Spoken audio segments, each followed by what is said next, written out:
আসসালামু আলাইকুম। আশা করি অনেক অনেক ভালো আছেন। আলহামদুলিল্লাহ আজকের ভিডিওটা একটু অন্য ধরনের ভিডিও হতে চলেছে, কারণ আমরা প্রতিনিয়ত কাজ কাম করে থাকি, কিন্তু একটু ঘোরাঘুরির প্রয়োজন আছে, যার কারণে আজকে সবাই মিলে সিদ্ধান্ত নিয়েছি আমরা একটু ঘুরতে বের হবো। যার কারণে সারাদিন সমস্ত কাজগুলো সেরে আমরা বিকেলবেলায় দুইটা গাড়ি নিয়ে বের হলাম ঘোরার উদ্দেশ্যে। দুই সাইডে সবুজ ফসলের মাল দিয়ে বয়ে গেছে রাস্তা এবং পিচ ঢালা এই রাস্তা দিয়ে আমরা সবাই মিলে যাচ্ছি আমাদের যেখানে ঘুরতে যাব সেইখানে। তবে একটা কথা হচ্ছে ভাই, প্রতিদিন বিকালে ঘোরাঘুরি করলে শরীর এবং মন দুটোই ভালো থাকে, যার কারণে আজকে আমরা সবাই মিলে বন্ধুদের খবর দিয়ে আজকে আমরা গাড়ি নিয়ে বের হয়েছি ঘোরার জন্য, কারণ সবাই মিলে একত্রিত হওয়া যায় না।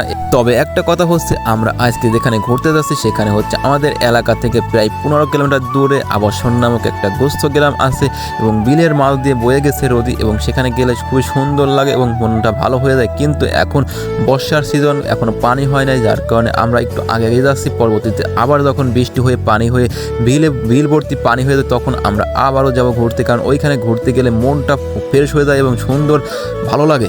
চলতে চলতে সবাই বললো আমাদের একটু রেস্ট নেওয়া প্রয়োজন, যার কারণে সামনের দিকে এসে দেখি যে এখানে একটু সুন্দর পরিবেশ আছে এবং একটা তাল গাছ আছে, আমাদের কিছু ছবি তুলতে হবে, যার কারণে আমরা এখানে গাড়িটা বন্ধ করে সবাই মিলে এখানে একটু রেস্ট নেবো। রেস্ট নিয়ে আমরা একটা ছবি তুলে এখান থেকে আমরা চলে যাবো আমাদের মূল স্থান আবাসনের গুচ্ছগ্রাম, এবং এখানে সবাই বসে আমরা একই সারিতে একটা ছবি তুললাম এবং এখানে আমি একটু ভিডিও করে রাখলাম, কারণ এমন দৃশ্য আবার কবে হবে না হবে তা জানা যায় না। এবং আমাদের ছবি তোলা শেষে আমরা গাড়িটা স্টার্ট করে আবার চড়া দিচ্ছি আমাদের মূল স্থান আবাসনের গুচ্ছগ্রাম।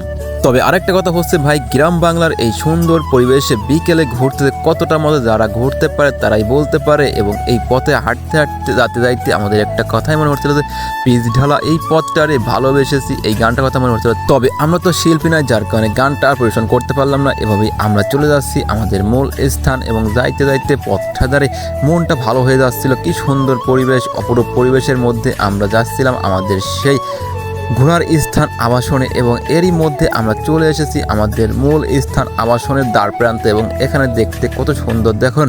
তবে এখানে যখন বিল ভর্তি পানি হয়ে যায় তখন দেখতে আরও ভালো লাগে, এবং এরই মধ্যে আমাদের স্থান চলে এসেছে এবং আমরা এসে কিছু কৃষ্ণচূড়া গাছ থেকে কিছু কৃষ্ণচূড়া ফুল তুলতে হবে, কারণ আমাদের কিছু ফটো তুলতে হবে, যার কারণে আমরা এই কৃষ্ণচূড়া গাছ থেকে উঠে হালকা পাতলা কিছু ফটো তুলে চলে যাব আমাদের একটু ছবি তোলার সাইডে মূল পজিশনে।